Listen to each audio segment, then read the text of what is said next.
and hopefully provide maybe a different side to that others haven't seen before. The guard stops walking. Something sits beneath the wooden bench outside corridor 7B. A small black device, rectangular, no larger than a pack of gum. He kneels, tilts his head, and recognizes the shape immediately. A digital voice recorder, inside Buckingham Palace, 30 feet from a restricted access point. He does not touch the play button. He radios his supervisor. Within 4 minutes, 2 senior protection officers arrive. Within 9 minutes, the corridor is sealed. Within 15 minutes, the device sits inside an evidence bag on a table in the palace's internal security office. The timestamp on the recording reads 6 hours old. Someone carried this device through one of the most surveilled buildings on Earth. Someone set it down beneath a bench. Someone walked away. And the first name connected to that device belongs to a 10-year-old girl, Princess Charlotte of Wales. The initial assumption is simple. A child's mistake, a forgotten toy. A school project left behind during a private family visit. Palace staff prepare to return the device to the Prince of Wales's household with a polite note and a quiet smile. Then the head of security presses play.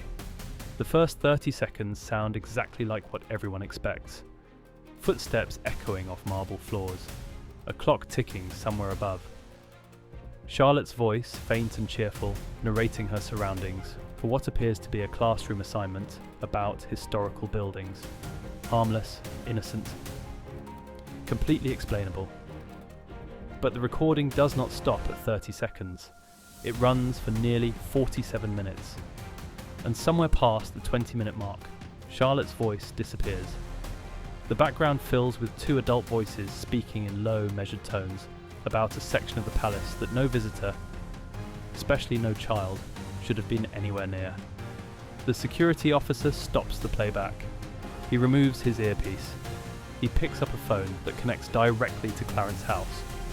Prince William, the Prince of Wales, answers before the second ring. And the question that will reshape the next 72 hours inside the British monarchy is not what Charlotte recorded.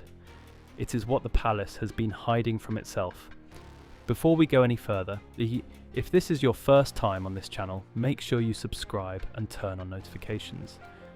This investigation is just getting started, and what comes next changes everything you think you know about royal security. The call lasts less than 90 seconds. William does not ask to hear the recording, not yet. He asks one question. Where was Charlotte when the device was found? The answer, she had already left the palace, already home, already safe, does nothing to settle him. The silence on his end of the line tells the security team everything. This is no longer a lost and found matter. Within the hour, William arrives at Buckingham Palace through a private entrance. No motorcade, no press notification, no scheduled appearance on the court circular. He enters the security wing where 3 officers and 1 senior advisor wait with the evidence bag and a playback system. The recording plays from the beginning. Charlotte's voice fills the room. She describes the hallway in the careful, exaggerated tone of a child presenting a school project. She counts her footsteps. She whispers that she thinks one of the paintings is watching her. Every adult in that room stays completely still. Hi viewers, before we continue, let me ask you this. If your child accidentally recorded something they were never supposed to hear, would you want to know what was on it, or would you rather not know? Drop your answer in the comments right now. The recording shifts at the 22-minute mark. Charlotte's voice fades. She has likely set the device down and wandered off. But the recorder keeps running, and it captures 2 adult voices no one in the room can immediately identify. The voices are calm, professional. They discuss a door on the East Wing that stays unmonitored for approximately 7 minutes during a daily staff rotation. One voice calls it a temporary gap created by the ongoing resurfacing work. The other dismisses it as low priority. Catherine, Princess of Wales, calls during the playback. Her concern is immediate and personal. Charlotte has started asking questions at home. She wants to know if she caused a problem. She wants to know if people are upset with her. William's jaw tightens. He pauses the recording. He does not raise his voice, But his next instruction shifts the direction of the entire investigation. He orders the East Wing corridor sealed. Right now, no exceptions. And he demands to know why 2 people inside Buckingham Palace were openly discussing a gap in royal security, and why no one flagged it until a 10-year-old school project picked it up by accident. That answer does not come quickly, and when it arrives, it is not what anyone in that room expects.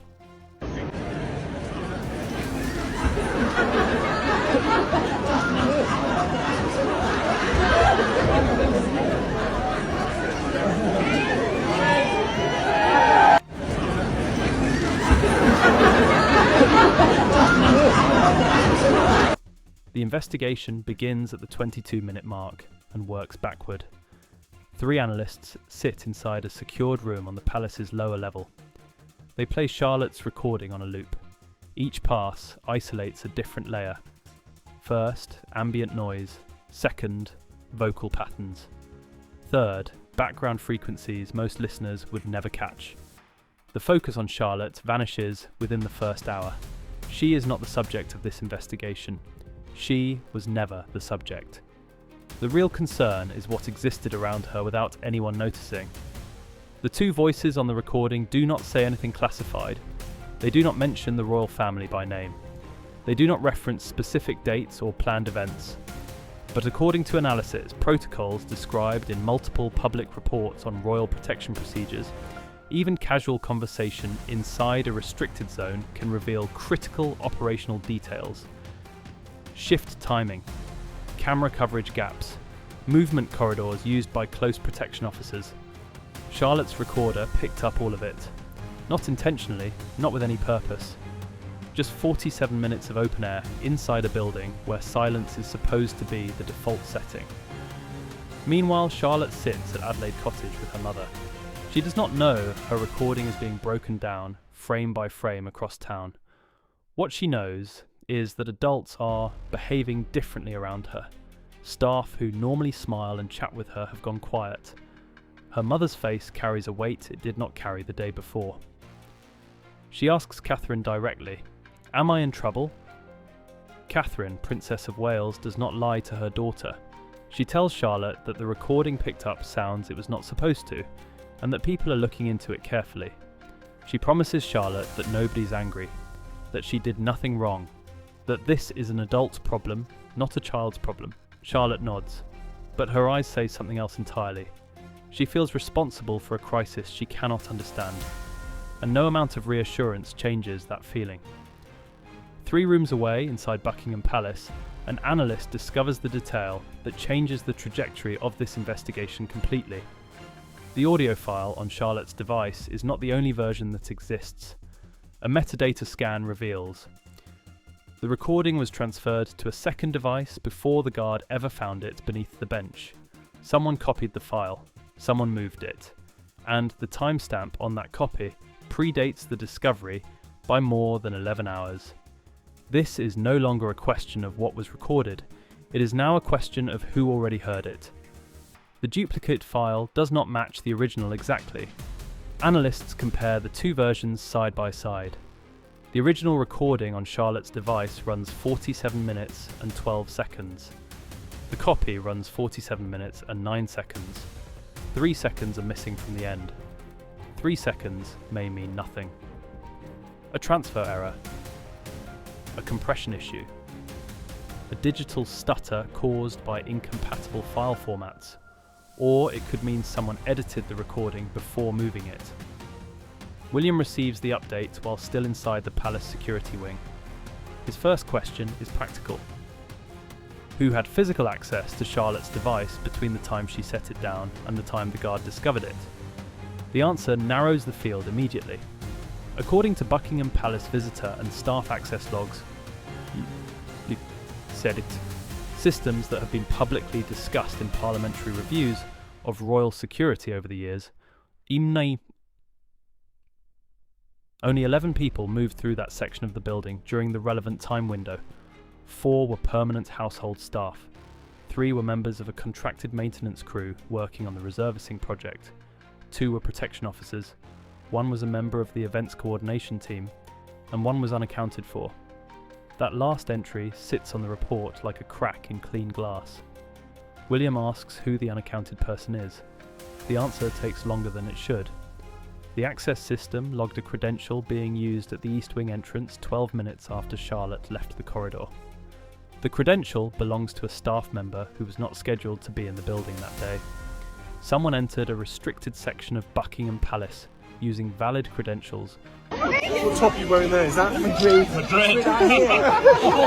Honestly, the collection of football teams here. This is a new one of me. I'm a Liverpool fan. Oh, you as well? Yeah. There's a boy that supports Portugal. I'm not one of those Galatasaray fans. I'm like, what part of Wales am I from? Amazing. There's 1 minute. There he is. On a day they had no reason to be present. And they entered it 12 minutes after a recording device was left unattended in the same area. Royal security advisors have long warned, in recommendations referenced in the royal household's own published annual reports, that internal breaches are harder to detect than external ones. The systems are designed to keep strangers out. They are far less prepared to track the movements of people who already belong inside. Catherine calls again that evening. Her voice is measured but tight. She tells William that Charlotte has gone quiet at dinner. The girl is not crying. She is not acting out. She is simply watching the adults around her, studying their faces, trying to read clues about what she has done. The emotional weight of that image lands harder than any security briefing. William tells Catherine he will talk to Charlotte in the morning. But tonight, he has to determine whether the person who accessed the East Wing made a careless mistake or a calculated choice. The answer to that question will decide whether this stays a family matter or becomes something the palace can no longer contain. The credential belongs to a junior operations coordinator who has worked inside the royal household for just over 3 years. Investigators pull the personnel file, clean record, no complaints, no security flags, no unusual behaviour noted in any annual review. The kind of employee who does their job, follows the procedures, and leaves no impressions strong enough to remember, which, according to experienced royal security analysts who have commented publicly on protection protocols, is precisely the profile that deserves the most attention. Not the obvious risk, the quiet one. The coordinator was not scheduled to work on the day Charlotte visited the palace. Access records confirm they badged into the East Wing at 14 minutes past 3 in the afternoon. Charlotte's device was found by the guard at 26 minutes past 3. The gap between those two events is 12 minutes. 12 minutes to walk a corridor, find a device, copy a recording, and leave. Investigators pull camera footage from the East Wing, and here is where the case fractures. 3 of the 6 cameras covering that section were offline during the resurfacing work.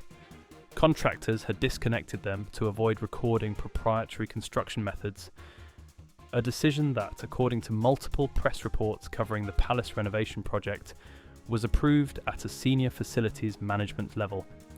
3 cameras dark. On the same day, a child left a recording device in a restricted corridor. During the same window, an unauthorised staff member entered the area. William sits with this information for a long time. He does not speak. The investigators present 2 possible explanations.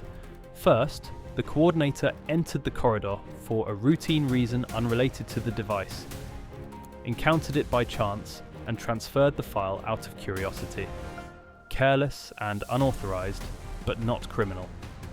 Second, the coordinator knew about the recording, entered the building specifically to retrieve or copy it, and used the camera blackout as cover for the access.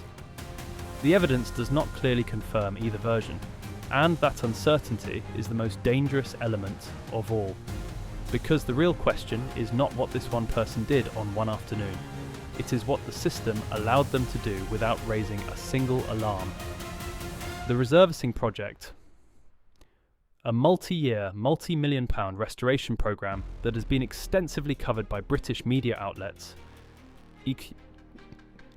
created gaps in palace security that were documented, reported internally, and then quietly deprioritised. Fixing the gaps would have delayed construction timelines. It would have disrupted scheduled royal events. So the warnings were noted, filed, and placed at the bottom of the priority list. According to commentary from royal security experts who have spoken publicly on the matter, this pattern repeats across large institutional environments. Warnings travel up the chain, reports are written, recommendations are submitted, and then someone higher up decides the schedule must hold, and the report gets buried under more urgent concerns. William now holds proof that this exact pattern played out inside his father's household.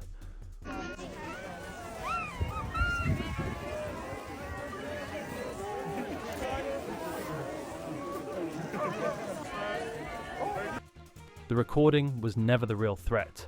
It was a mirror. It reflected a weakness that had been sitting in plain view, ignored because fixing it would have been inconvenient. And the person everyone wants to blame may not be the person who is most responsible. King Charles III receives the full briefing at Highgrove the following morning. The presentation is careful, measured.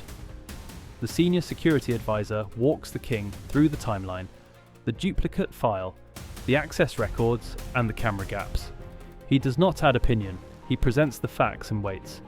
Charles does not respond immediately. He has spent decades navigating institutional crises inside the royal household. According to multiple royal biographers, his instinct in moments of institutional exposure has consistently been to contain first, manage second, and protect the institution's public image above all else. That instinct activates now. He instructs the team to resolve the matter internally. No external investigation, no parliamentary notification, no media engagement of any kind. The palace will repair the security gap, review the coordinator's access privileges, and move forward without drawing public attention. Queen Camilla, who is present for part of the briefing, supports this approach. Her concern, according to sources who have commented on her advisory role within the household, is practical. A public disclosure would generate weeks of headlines. It would raise questions about the safety of royal children inside their own residences. It would invite scrutiny of the reservicing project's security compromises. And it would accomplish all of this during a period when the monarchy's public approval ratings, tracked regularly by polling organisations like YouGov, are already under sustained pressure. William disagrees. He does not challenge his father in front of staff. That is not how the hierarchy operates inside the royal household. But in a private conversation that evening, he makes his position unmistakable. The security failure was not a single isolated incident. It was the product of a culture that placed schedules, appearances, and institutional comfort above the safety of the people living inside those buildings, including his children. Silence, William argues, does not fix culture. It feeds it. Charles listens carefully. He does not commit to a decision. That night, William visits Charlotte's room before bed. She is reading. She looks up from her book and asks him one question. "Daddy, did I break something?" William sits on the edge of her bed. He tells her she didn't break anything. He tells her that sometimes the things people discover by accident are the things that most needed to be found. He tells her she was brave, even though she was not trying to be. Charlotte does not fully understand, but she accepts what her father is telling her. She goes back to her book. William watches her for a moment, then stands. He walks out of the room and closes the door softly behind him. He stands in the hallway for a long time. Because Charlotte's recording contains one final detail that neither the king, nor the queen, nor the security team, nor the investigators have examined yet, and it is the detail that will force William to make the hardest decision of his life so far. The analyst almost misses it. She has played the recording 14 times, every pass focused on the two adult voices, their words, their tone, their identifying markers. But on the 15th pass, she drops the vocal frequencies and isolates the ambient layer underneath. And there it is. A third voice, not speaking, not whispering, breathing. Someone standing close enough to Charlotte's recorder to be picked up by the microphone, but far enough away to avoid being part of the conversation. Someone listening. The breathing pattern is steady, controlled. not panicked, not surprised. This is a person who knows exactly where they are and exactly what they are hearing. The analyst marks the timestamp. She cross-references it against the access logs already pulled for the investigation. The breathing appears at minute 31 and continues for nearly 4 minutes before fading. During those 4 minutes, the two speakers discussed the unmonitored door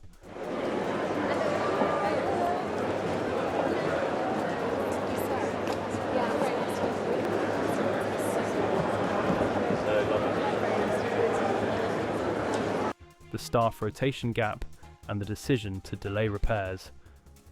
Whoever this third person was, they heard every word and they said nothing. William receives the update at 7 the following morning. He sits with the report in a room inside Clarence House alone. Catherine is upstairs with the children. The house is quiet, normal, the kind of morning that should feel safe. The report changes everything he thought he understood about this case, because the recording did not expose a royal secret. It did not capture private family conversations. It did not reveal anything about the personal lives of King Charles III, Queen Camilla, or anyone in the line of succession. What it exposed was far more dangerous. The recording proved that a known security weakness inside Buckingham Palace, documented, reported, and flagged through internal channels, had been deliberately left unrepaired, because fixing it would have disrupted the timeline of the resurfacing project. According to reporting from outlets including The Times and The Telegraph, the palace renovation has operated under intense schedule pressure, with costs already exceeding initial estimates presented to Parliament through the sovereign grant. Every delay carries financial and reputational consequences. Someone inside the institution made a calculation. The schedule mattered more than the gap. The event calendar mattered more than the vulnerability. And a door that should have been secured remained accessible, because closing it would have cost time the palace did not want to spend. Charlotte's recorder caught the evidence of that choice. Not because she was investigating, not because she was suspicious, because she was a child doing a school project in a building that her family calls home. The story is no longer about who betrayed the palace. It is about why the palace betrayed itself. William closes the report. He stands. He walks to the window and looks out at the grounds. The decision in front of him will define how the royal household handles institutional failure for years to come. Go public and force accountability. Stay silent and protect the institution's image. Or find a third option that no one in the room has considered yet.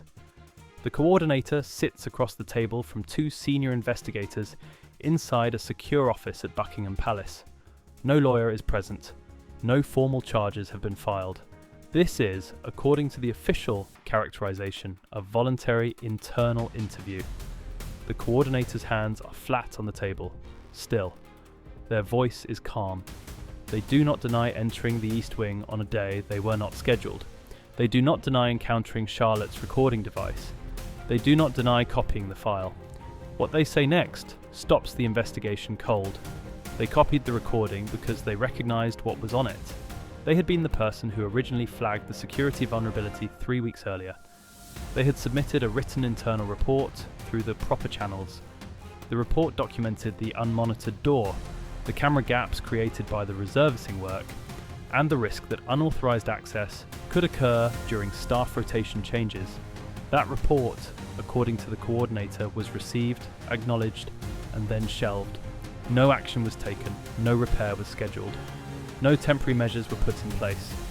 The response, they claim, was a single line in an email from a senior facilities manager stating that the issue would be revisited after the current phase of renovation was complete. The coordinator copied Charlotte's recording as evidence. Not to leak, not to sell, not to embarrass the Crown. But because they believed the original warning had been ignored, and they feared that if something went wrong, if someone actually exploited the gap, there would be no proof that the institution had been warned. They were building a paper trail because the system had failed to build one itself. William reads the interview transcript that evening. He does not read it once. He reads it 3 times. The moral territory shifts underneath him. This is not a case of betrayal. This is a case of an employee who followed protocol was ignored, and then took unauthorised action because they believed the authorised path had been closed. Royal commentators have long debated whether the household's internal reporting structures allow lower-level staff to effectively raise concerns to senior decision-makers.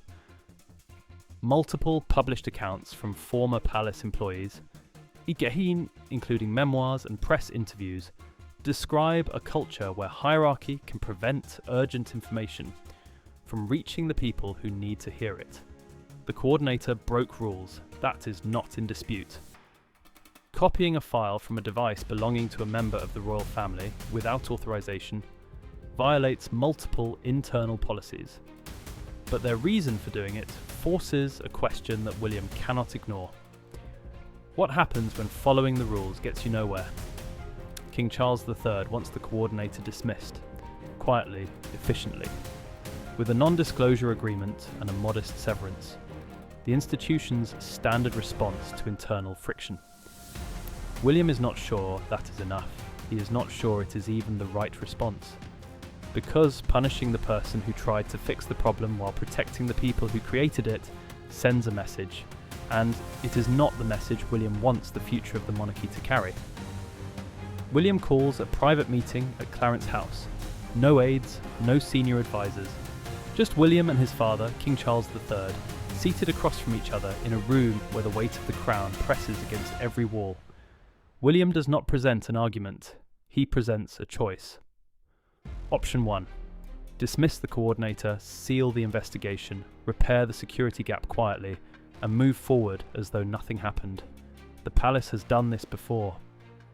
According to royal historians, the institution has a long and well-documented pattern of absorbing internal crises without public acknowledgement. It is efficient, it is clean, and it guarantees that the same culture survives untouched. Option 2. Disclose the security failure publicly, accept institutional responsibility, and risk weeks of damaging media coverage during a period when the monarchy's relevance is already being questioned by younger generations across the Commonwealth. William proposes neither. He proposes a third path. No public statement, no press conference, no dramatic disclosure that turns a private matter into a media event. Instead, an independent security review, conducted by professionals outside the royal household. A written safeguarding protocol that specifically protects royal children from being drawn into institutional failures. And the coordinator stays, not promoted, not rewarded, but not sacrificed to protect an image. Charles studies his son for a long moment. According to biographers who have written extensively about the father-son dynamic within the royal family, their relationship carries the tension of two men who share a title's trajectory but not always a philosophy of leadership. Charles values preservation. William increasingly values accountability. Charles agrees. Not enthusiastically, not completely, but he agrees. The reservicing project timeline is adjusted. The unmonitored door is secured within 48 hours. Camera coverage is restored across the affected corridors. A formal internal review of how staff safety reports are handled begins within the week. No headline runs. No journalist receives a tip. No photographer captures the moment. That evening, William sits with Charlotte in the living room at Adelaide Cottage. She is drawing. He watches her for a moment before speaking. He tells her that her recording helped people fix something important. He tells her that finding a problem is not the same as causing one. He tells her that the bravest thing a person can do is tell the truth, even when it makes powerful people uncomfortable. Charlotte looks up from her drawing. She asks if the people are still upset. No, William says, they are better now, because of you. She goes back to her drawing, and for the first time in 5 days, the weight lifts from her shoulders. The recording is deleted on a Tuesday morning. A senior digital forensics officer executes the deletion under supervision. Both copies, Charlotte's original and the coordinator's duplicate, are wiped from every device and backup system connected to the palace's internal network. A formal log entry records the action, 2 witnesses sign, 47 minutes and 12 seconds of audio, gone. No copy reaches the press. No transcript leaks to a biographer. No fragment surfaces on any platform or outlet. In an institution where private information has historically found its way into public hands, through staff memoirs, through tabloid payments, through what multiple royal commentators have described as a culture of strategic leaking, this recording simply vanishes. The coordinator returns to work the following Monday. Their role is adjusted. They no longer have access to the East Wing or to areas designated for royal family use. But they remain employed. Their pension is intact. Their record carries no formal disciplinary mark. According to sources familiar with royal household employment practices, this outcome is unusual. The standard institutional response to unauthorised handling of sensitive material is termination. The fact that this did not happen here tells its own story about what William's intervention changed inside the decision-making structure. Buckingham Palace resumes normal operations within the week. Tours continue. Events proceed. Staff move through corridors with the same measured efficiency they have maintained for decades. Charlotte returns to school. She presents her sound project to her class. Footsteps on marble. A clock ticking in a high ceiling. The echo of a door closing somewhere down a long hallway. Her teacher gives her high marks. No one in that classroom knows what those sounds almost became. Picture the corridor again, empty. Polished floors reflecting overhead light. A wooden bench against the wall. No device beneath it now. No guard kneeling to inspect a small black rectangle. No radio call. No sealed doors. Just silence. The kind of silence Buckingham Palace was designed to hold. But silence inside an institution is never neutral. It either means safety or it means suppression. It either means the problem has been fixed or it means the problem has been buried so deep that the next person to find it will not be a 10-year-old girl with a school project. It will be someone with far worse intentions. William understands this distinction now. According to royal analysts, who have tracked his public evolution from young prince to heir apparent, his approach to institutional responsibility has shifted measurably in recent years. He has spoken publicly about mental health transparency, about the pressures placed on royal children, and about the responsibility of powerful institutions to protect vulnerable people rather than protect their own reputations. This investigation, one that will never appear in any official record, may explain part of that shift. The recording did not reveal a conspiracy. It did not expose corruption. It did not catch anyone committing a crime. What it captured was something more common and more dangerous than any of those things. It captured an institution choosing convenience over safety, schedule over security, appearance over accountability. And it took a child's accident to force the adults in the room to confront what they already knew. Charlotte did not set out to change anything. She set out to record the sounds of an old building for a school assignment. She captured footsteps and clock ticks, and the echo of history moving through halls that her family has occupied for generations. But somewhere in those 47 minutes, she also captured the sound of an institution forgetting its purpose. And that sound, quiet, almost invisible, buried underneath layers of protocol and tradition, turned out to be the loudest thing on the recording. The child did not expose the monarchy's weakness. She exposed the adults who had learned to ignore it. And that is the hidden evidence. If this story moved you, hit that subscribe button right now and turn on the notification bell. Every week, this channel brings you the royal stories that no one else is telling, the ones that challenge what you think you know about the world's most powerful family. Share this video with someone who needs to hear it. Drop your thoughts in the comments. Your voice matters here, and your perspective inspires others in this community. Stay tuned. The next investigation is already underway. And trust me, you do not want to miss what comes